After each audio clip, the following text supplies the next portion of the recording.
Харків – це унікальне місто з точки зору архітектури. Конструктивізм світового масштабу, слободи, модерн, промислова архітектура, яка чекає свого часу. Місто з характером, історією та обличчям. З початку повномасштабного вторгнення харківська архітектура регулярно зазнає руйнувань від російських обстрілів. Але ще раніше її почали руйнувати байдужість, схеми забудовників та небажання брати відповідальність за збереження спільного спадку. На ці будинки ніколи не вистачає ні грошей, ні уваги, ні розуміння, як вони можуть жити далі. І Харків потроху перестає бути тим Харковом, який ми знаємо і любимо.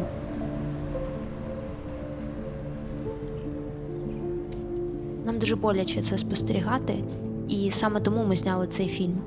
Ми поговорили з архітекторами, реставраторами, з аналітиками, які розуміють, як працюють ці схеми, з девелоперами, які думають інакше, ніж знести ці руїни і побудувати багатоповерхівку, з людьми, які власними руками відновлюють двері і вікна в історичних будинках. А ще хотіли показати вам Харків тими люблячими очима, якими дивимось на нього ми. Нам хочеться зберегти обличчя нашого міста, і цей фільм про те, як ми можемо це зробити. Якщо так, трошки подивитися, як то кажуть, гелікоптер-в'ю, то, напевно, архітектура – це найцікавіший вид культурної спадщини, оскільки він найдоступніший з усіх інших. Щоб якось побачити, відчути архітектуру, нам не потрібно йти в музей, нам не потрібно якісь сховища. Вона нас оточує, більш того, що ми є користувачами. І це найцікавіший, на мій погляд, вид культурної спадщини, тому що він фактично в камені вкарбовує всі ті сенси, які культура, як в даному випадку українська культура, яка накопичує ці сенси, і вони нам доступні повсякденно. Я прибічник такого сприйняття архітектури, що саме це як такі відкриті книжки, які нам дозволяють з ними комунікувати в будь-який час. Як перший шар, то вона доводить, що ми тут не в гостях, і що ми тут давно, і що ми маємо свою історію. Як другий, це дійсно спадщина, якою ми повинні користуватись і передати нашим дітям, онукам в тому вигляді, в якому їм вона знадобиться.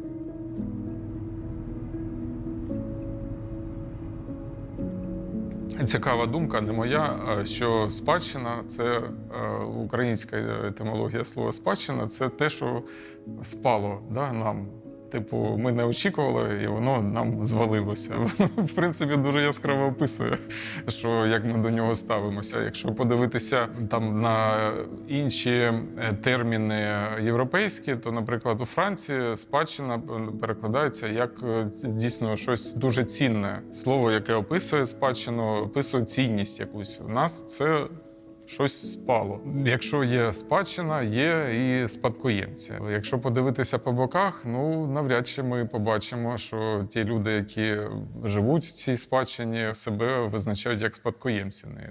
У нас, на жаль, те, що я як відчуваю, що в нас немає такого емоційного привласнення цієї спадщини. Вона залишається нічією. В більшій мірі у нас суспільство сприймає, що є держава, хай вона там і опікується, якщо це дійсно спадщина. Хоча зараз з війною ми бачимо, що багато людей дійсно болісно ставляться, коли там шкодяться якісь об'єкти, з якими люди себе ототожнюють, де вони там проживали чи відвідували якісь заклади, то, на жаль, все одно люди не розуміють, що якщо воно має для них оцю цінність якусь емоційну, вони не розуміють, що вони можуть мати і відповідальність якусь. Конструктивізм, модернізм, звісно, ми маємо дуже багато пам'яток, і це дійсно Харків. Але і епоха модерну теж була класна, і от саме початок ХХ століття дуже побудовано багато було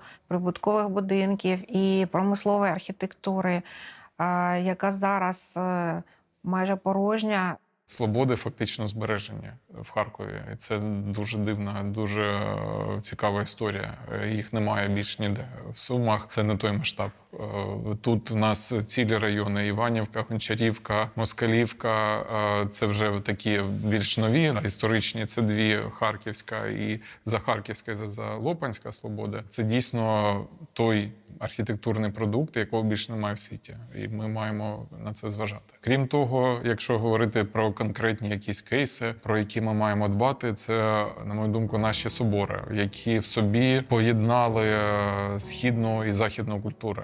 І такого також продукту більш немає. Да, вони можуть бути не такими витонченими там чи не такими архітектурно цінними, але те, що в них оце є поєднання, це також робить їх унікальними. Тако наш Успенський собор, який поєднує собор українського бароко і імперську дзвіницю в класицизмі, це унікальне поєднання, особливо такого масштабу.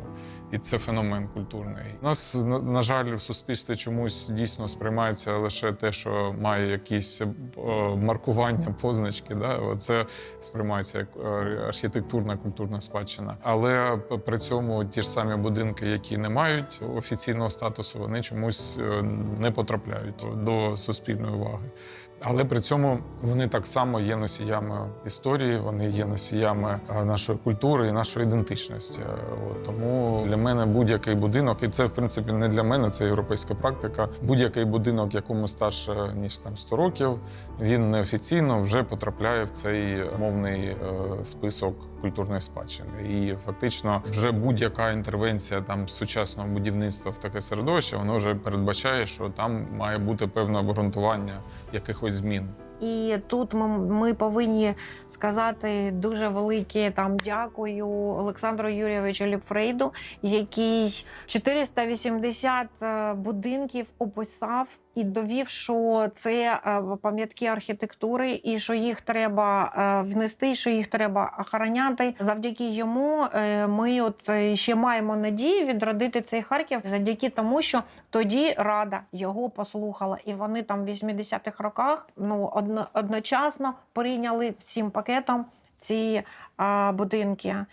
Статус пам'ятки архітектури будівлі дає, перш за все, те, що якщо приватник купує цю будівлю і земельну ділянку викуповує, він заключає охоронний договір, в якому зобов'язується не порушувати основні архітектурні рішення в цій будівлі. Там несучі стіни не змінювати, вікна навіть не можна реконструювати і так далі. Тобто фактично цим охоронним договором, коли йде купівля цього будинку, наприклад, ось дом Сурукче в 2013 році продали структурі близькій до на той момент діючого мера Харкова Геннадія Кернеса. І він тоді ще обіцяв, що ця структура зробить реставрацію цього будинку, і в підсумку цього не відбулося. Потім перепродали цей будинок Житлобуду-2. Охоронний договір дає таку певну для влади застереження того, що приватник має не порушувати взагалі умовно архітектурний баланс цієї будівлі.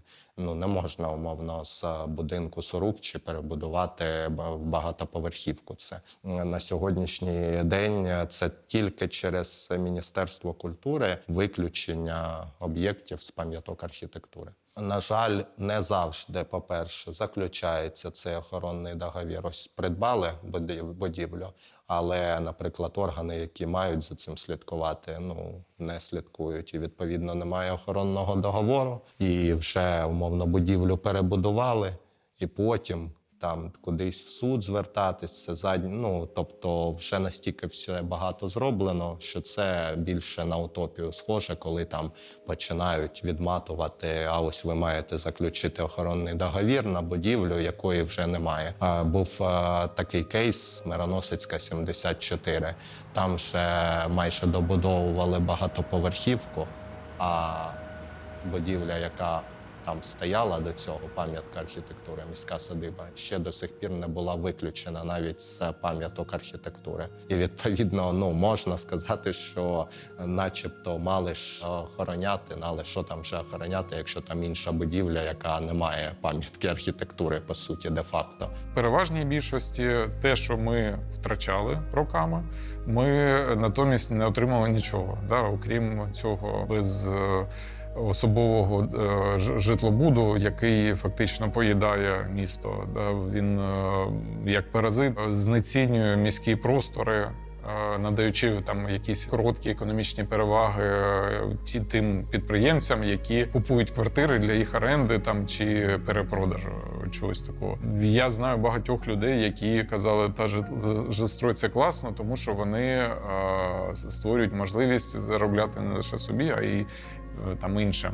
Але при цьому люди абсолютно забувають, що вони унеможливлюють заробіток інших містян, які, наприклад, займаються туризмом чи якимись іншими сферами, які працюють на основі привабливості міста. Ми почали втрачати тоді, коли почали знищувати інтелігенцію, а її почали знищувати досить давно. Інтелігенція несе в собі знання і культуру поводження з спадщиною. І тому, коли ми прийшли на момент 90-х, почалося, скажімо так, вільне ходження грошей. Ці гроші давали якісь нові можливості, і люди їх використовували зазвичай згідно їх якимось дитячим мріям. І це так дивно і весело було спостерігати, а інколи не весело. Коли ти бачив, що людина, наприклад, прибудовує балкон, який більше, ніж його квартира.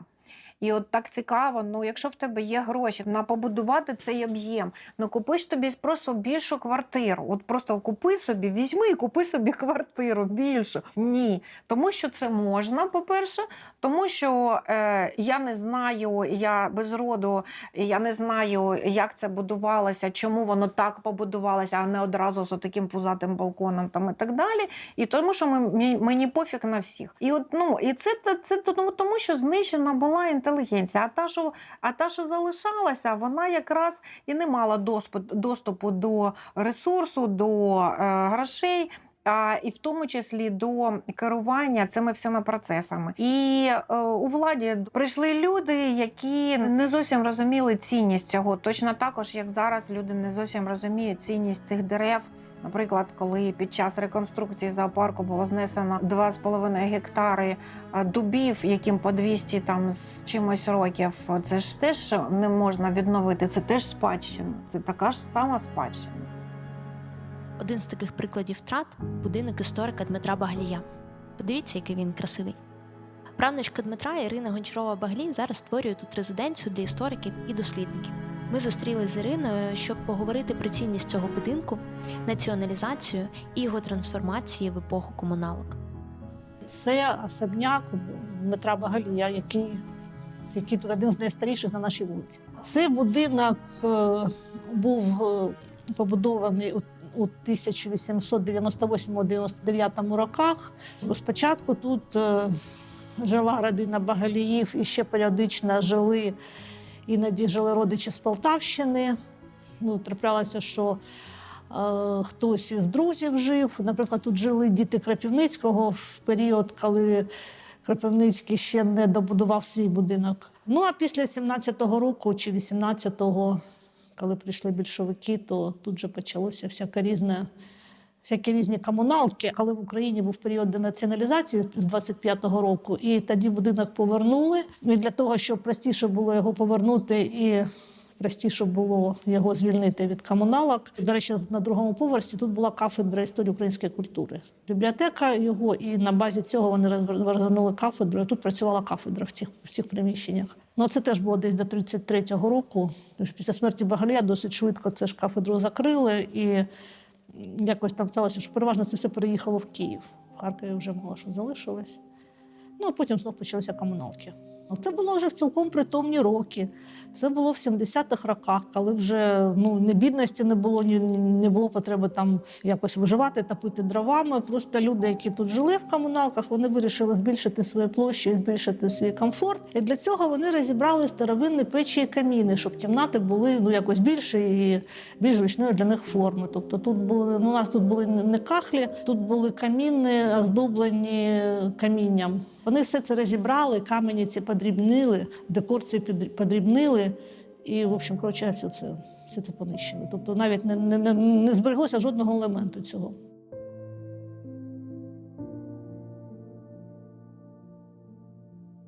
Якщо в якійсь ретроспективі дивитися, що ми втрачаємо, то, напевно, дійсно ми найбільше втрачаємо саме з середини ХХ століття, коли була поруйнована значна кількість об'єктів.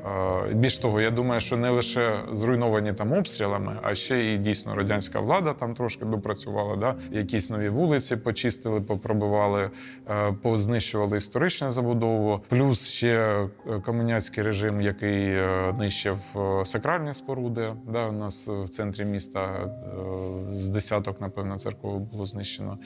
От звідти йде початок такої деградації поступової. І найбільшого поширення вона набуває, напевно, на початку 2000-х, коли у нас починається період такого сталого, не сталого, а економічного розвитку.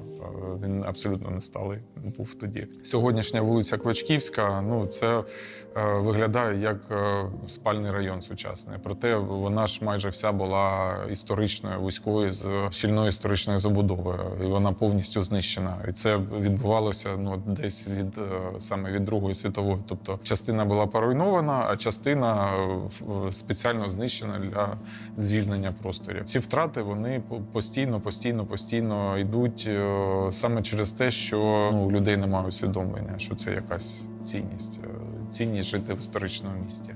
Звісно, що російська агресія пошкодила сотні пам'яток архітектури. Якщо ми беремо центр міста Харкова, то майже всі Тихий центр, там Гіршмана, Мироносицька вулиці, Сковороди, Сумська, так чи інакше пошкоджені були буквально всі пам'ятки, тому що багато прильотів і шахедів, і ракет. Тому, в принципі, і влада, і обласна, і міська постійно говорить про сотні пошкоджених пам'яток архітектури. Це стосується і міста Харкова, і області, тобто районних центрів. Якщо говорити про саме більш такі, так скажімо, недбалість керівництва, то за останні десятки років, 10, 15, 20 років, Харків втратив не одну пам'ятку архітектури в центрі із-за фактично небажання влади і міської, і обласної, дивлячись на те, де там, хто був балансоотримувачем, вкладати кошти, шукати кошти для того, щоб пам'ятки архітектури, які особливо проблемно буває так, що пам'ятка архітектури не використовується функціонально, вона фактично є такою, просто будинок. І з-за цього потрошки він приходить до занедбаного стану. Особливо, коли цей будинок, будівля передається в приватну власність, і приватник має якісь плани до перебудови і забудови цієї ділянки.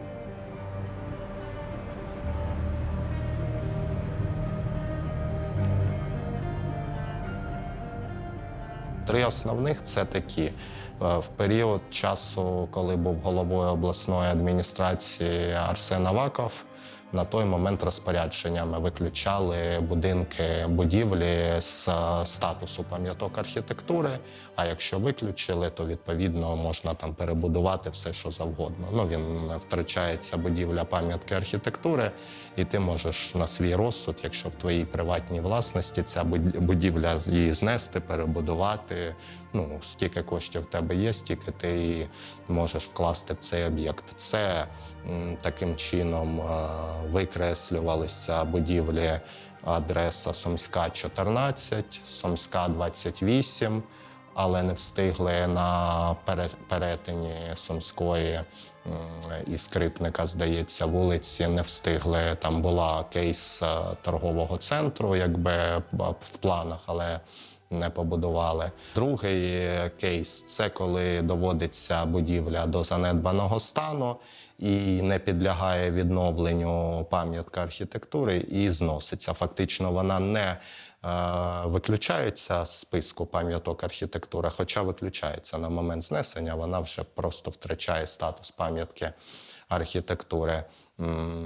Тобто і третій такий поширена практика – це судова практика, коли під різними кейсами, наприклад, фірма орендує частину будівлі пам'ятки архітектури, вкладає, якщо вона договором оренди передбачено покращення умов взагалі, то вкладаються кошти на ремонт цієї частини будівлі, наприклад, і потім через суд звертається фірма про повне право власності на всю будівлю, тому що кошторисна оціночна вартість всієї будівлі може бути розрахована за дуже старими розцінками і коштувати, наприклад, 500 тисяч гривень. А 2 кімнати фірма зробила по новим ринковим цінам, умовно, 1 мільйон гривень. І вона вимагає або компенсувати цей 1 мільйон гривень, або забрати цю будівлю повністю у свою власність. І йде в суд, і там, дивлячись, як суд вирішить, чи втрачається фактично право власності, наприклад, комунальної, чи переходить це до приватної фірми. І є такий ось останній приклад у Харкові, Максимілянівська, 11, пряничний будиночок. Там в планах 8-поверховий, здається, торговий, там щось, будівля, паркінг і так далі. Зараз, коли в центрі постійні, так чи інакше, в останні роки прильоти, то це підвищує, звісно, вирогідність того, що висновки про те, що пам'ятка архітектури втратила там свою автентичність, немає там конструкційної міцності і неможливо відновити, реставрувати, звісно, вищі ризики цього і, відповідно, переходу цих будівель від пам'яток архітектури до забудови, там, я не знаю, офісних центрів, житлового будівництва.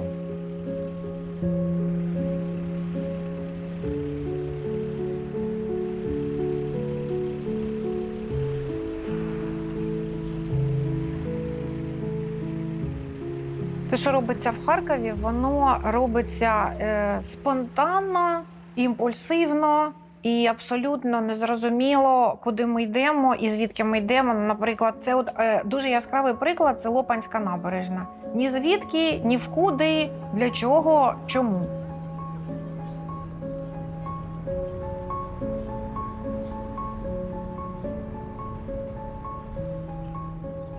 Ви нічого не можете зараз, просто зараз взяти і змінити. Хоча, знаєте, у Львові, наприклад, це вже за ініціативи міської ради було. Я не ідеалізую міську раду Львова. Але вони зробили дуже класну річ. Вони прийняли оцей історичний ареал і прийняли в ньому обмеження. І обмеження були на рекламу, обмеження були на оці всі прибудови з надбудовою. Мається на увазі балкони, оці навіси там і так далі. Плюс на всі кондиціонери, які виходили на фасади. І це дуже швидко все відбулося. Вам приходить зауваження, щоб ви демонтували? Ні, 17 тисяч. Наступного разу 17 тисяч. І на третій раз приходять дядьки і просто це демонтують. І все. І дуже швидко Львів повернув собі своє обличчя. Песимістичний сценарій, ми в ньому фактично до повномасштабки знаходилися, коли місто знецінюється жахливою забудовою. Одна справа, що дійсно забудовуються вільні квартали якісь, от те, що я казав, вздовж проспекту Героїв Харкова. Далі пішла експансія в район Москалівки в районі Левади. Да? Там зараз 16-поверхівки фактично поїдають історичний ареал. Це оці жахливі гостінки, абсолютно безликі, з жахливою якістю простору, жахливою якістю самої будівлі. І вони фактично насичують оцей історичний ареал людьми з низьким соціальним статусом. Тобто це неусвідомлена руйнація міста такими чином відбувається. І, на мою думку, жахливий песимістичний сценарій, що все отак і залишиться. Це нас веде до деградації, до перетворення на таке містечко якесь, да, з дійсно великого наукового культурного центру на щось таке другорядне і забуте. Хоча дійсно можна собі уявляти ще багато поганих сценаріїв. Їх може також бути багато. Також поганим сценарієм для нас буде те, що прийнято називати відбудовою. Якщо ми просто все пофіксимо, те, що є, і залишимо в тому стані, що є. А більш кращі сценарії, вони лежать в площині дійсно пошуку відповідей на те питання, а як же нам буде найефективніше сьогодні жити? Як місто має виглядати в ідеалі? Абстрагуватися від наших можливостей сьогоднішніх і сфокусуватися на наших перевагах.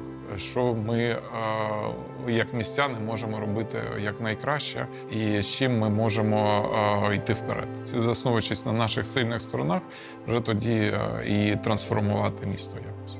Лише активна робота громадського суспільства може щось змінити. Тобто це не зміниться лише там наказом там начальника, да, чи командира якогось. Тому наскільки активно ми будемо вимагати від влади, від місцевого самоврядування необхідності збереження історичної забудови міста, настільки це і буде відбуватися. В нашому медіа ми постійно розповідаємо про людей, які не чекають змін згори, а шукають рішення самі. Так ми колись познайомилися з Сандрою та ініціативою «Дверіки», які популяризували автентичні двері Харкова, а одні навіть відновили своїми силами. Ми зустрілись з Сандрою біля тих самих дверей, поговорили про процес відновлення, а ще спитали, чому саме двері?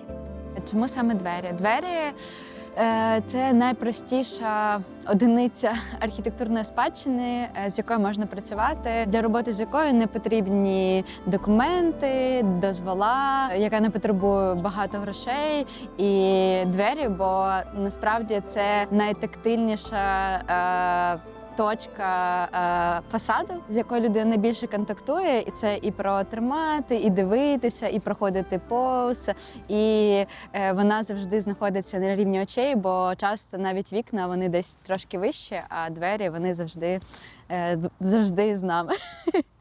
Ми почали з того, що ми зустрілися, у нас сталася команда «Дверики», і ми подумали, з чого нам взагалі почати. Ми хочемо допомагати місту, розвивати архітектурну спадщину, якось зберігати її, але ми не розуміли по факту, з чого почати. І ми почали з того, що ми почали досліджувати місто, шукати автентичні двері, якось систематизувати цю інформацію, бо її не було. Тоді ми зробили висновок, що у нас дуже мало збережених автентичних дверей, це десь 5% з усієї кількості, коли у Львові це 95%, це дуже сумна статистика, але це так. Але ми раділи, що вони є, бо дуже багато насправді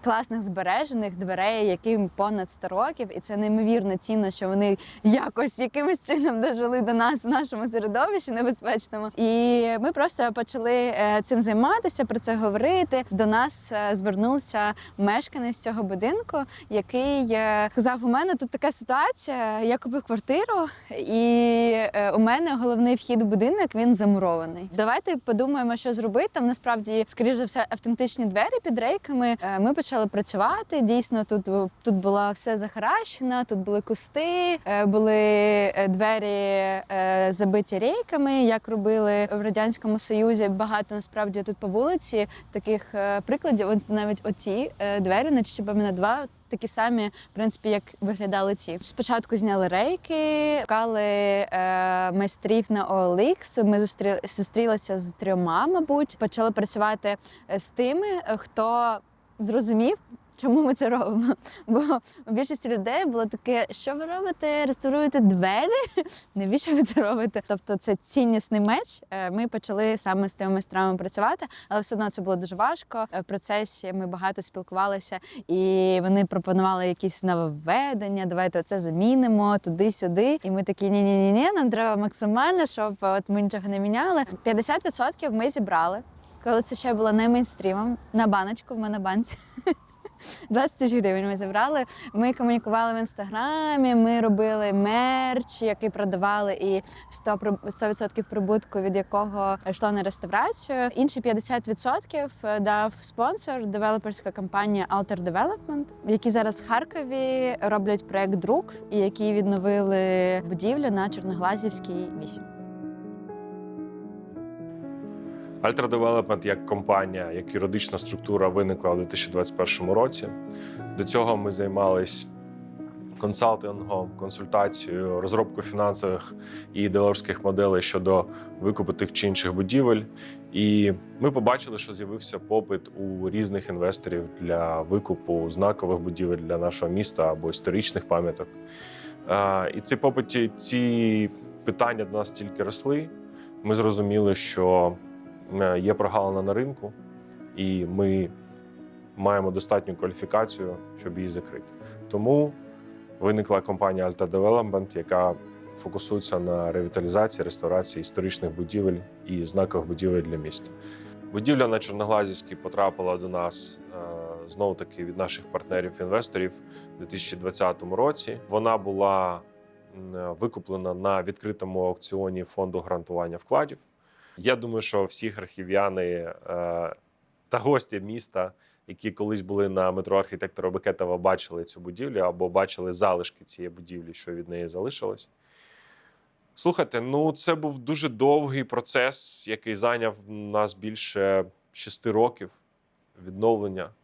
Ми пройшли всі стадії від формування історичної довідки до проведення внутрішніх архітектурних конкурсів, вибору головного архітектора, затвердження концепції, ескізу, діалогу з громадою, яка жила поряд. І, слухайте, для нас найцінніше було це ми побачили можливість, що саме ця будівля може бути відновлена в своєму історичному фасаді. Це не завжди так буває. І я наголошую, що відновлення і реставрація будівлі – це не означає відновлення її до історичного фасаду. Різні випадки можуть бути по-різному. Тому тут для нас була на меті саме відтворення історичного фасаду, бо ми побачили цю можливість. Також дуже важливо нам було зберегти саме висотність і габарити будівлі в її органічній складовій. Вважаю, що нам це вдалося.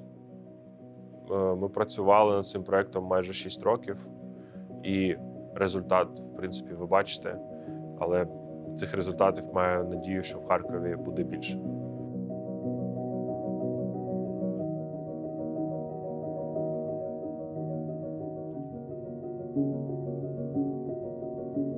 Будівля типографії імені Яковлєва, де зараз розташований культурний центр «Друк», попала до нас, ви не повірите, з OLX. Вона продавалась на цій платформі.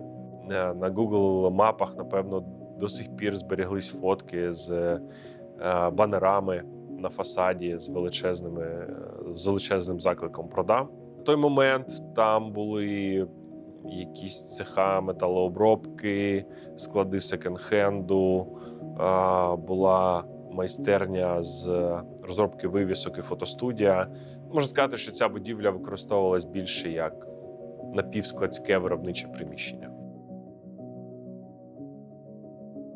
Після викупу інвестор передав нам в управління як девелоперській компанії з огляду на те, що ми будемо курувати повну розробку реставраційного проєкту цієї будівлі. Ми Одночасно запустили декілька процесів щодо пошуку концепції, після чого був затверджений і розроблений ескізний проєкт. Також ми розробили вже робочу документацію і повністю розробили візуальну складову на 3D-моделюванні, як ця будівля буде відреставрована. Одночасно з цим платформа міського розвитку Урбаніна по нашому замовленню робила дослідження саме району, де знаходиться типографія імені Яковлєва, для того, щоб зрозуміти, які потреби у громади, які ланцюжки логістики в цьому районі, як люди ходять, де вони відпочивають. Це дослідження воно в відкритому доступі на сайті Друку, наскільки я пам'ятаю. Ось, його можна подивитись. Після того ми зрозуміли, що це буде мультифункційний простір, тобто з, можливо, готелем або хостелом, з коворкінг спейсом, з різними видами хорики та залів для івентів. З початком повномасштабного вторгнення ми відчули, ми зобов'язані боротися з тою меншовартістю, яка в нас є. Культурні ініціативи – одні з найкращих ліків або одні з найкращих інструментів для цього. Тому ініціативною групою людей був створений культурний центр «Друк». Ми з великою радістю запросили його до себе. Зараз це безпечний простір для проведення різних типів івентів на території типографії.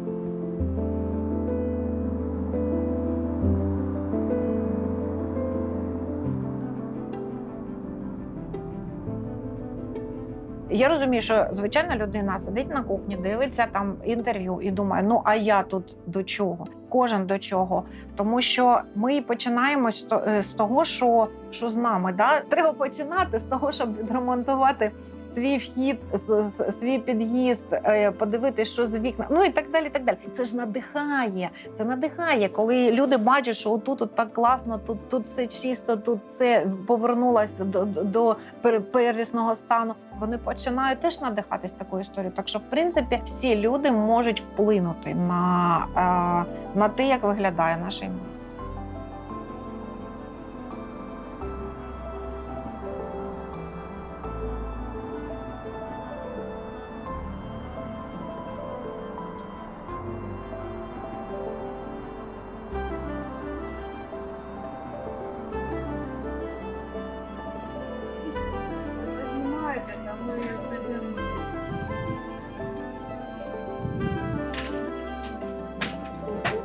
Кирпичі вони покриті лаком, щоб вони не мазались, не сипались.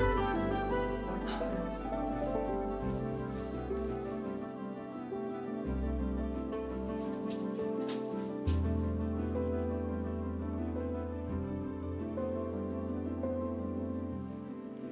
Ми приїхали до цього будинку у 2000 році. Ми придбали комунальну квартиру, в якої мешкало 5 різних сімей. Історію нашого будинку можна прочитати на табличці, яка знаходиться на фасаді біля під'їзду. Але це був до революції. Це був прибутковий будинок, який був збудований за проєктом архітектора Юлія Семеновича Цауни, який багато зробив гарних будівель в нашому місті. Коли ми приїхали до цього будинку, це двосвітне вікно, це справжня перлина нашого будинку, але воно було у дуже аварійному стані. Ми намагалися поставити хоча б скло, замінити скло, але це було цілком неможливо, тому що деревина була дуже трухлява і вона просто розпадалася у руках. Тому ми просто забили це гарне вікно поліетиленом зі сторони під'їзду. Вікно, воно дуже важке, воно має дуже складну та вишукану конструкцію, тому його заміна, повна заміна була неможлива, на жаль, для мешканців нашого будинку. Потім сталося справжнє диво, тому що у 2021 році у нас з'явилися нові сусіди.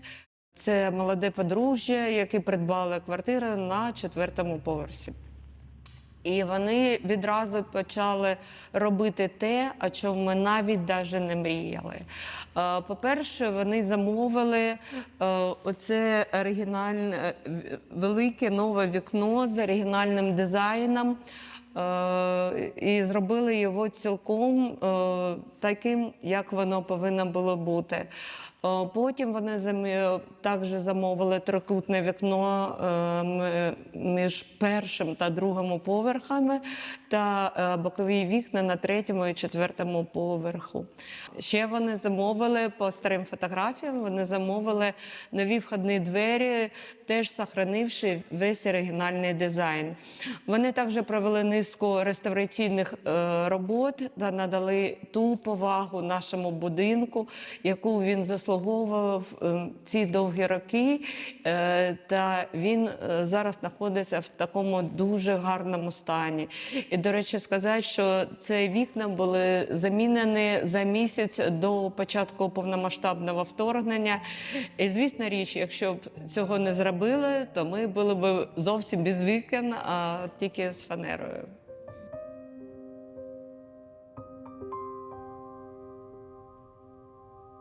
Війна, вона призвела до того, що багато людей переоцінили свої пріоритети, цінності.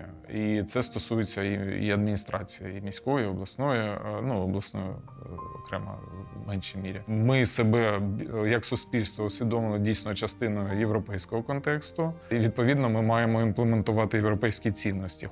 І навіть хочемо ми цього, не хочемо, але в нас немає іншого вибору для того, щоб вижити. Така зміна, вона фактично і веде до того, що потроху змінюється сприйняття і архітектури, і міста саме очільниками.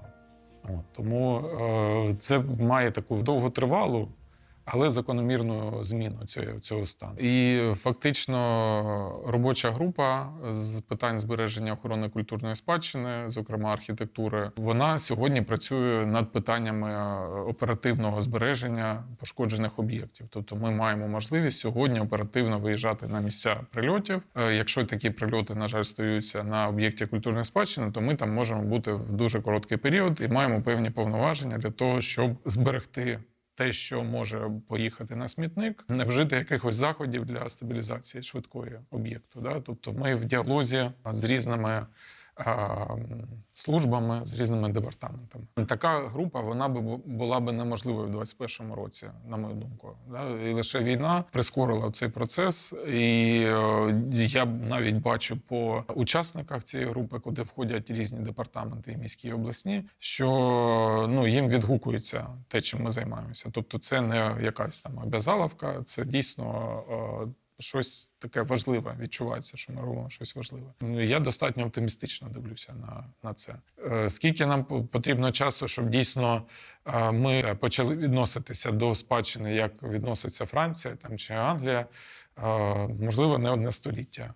Але ми йдемо в тому векторі. Дивіться, якщо ми перестанемо відновлювати або боротись за будь-яку історичну спадщину в будь-якій галузі, будучи це девелопмент, архітектура, культура, наука, фермерство, будь-що, то ми втратимо тяглість і ми не зможемо передати наступним поколінням те, як ми жили, існували, і як існувало наше місто, країна і код нації в цілому.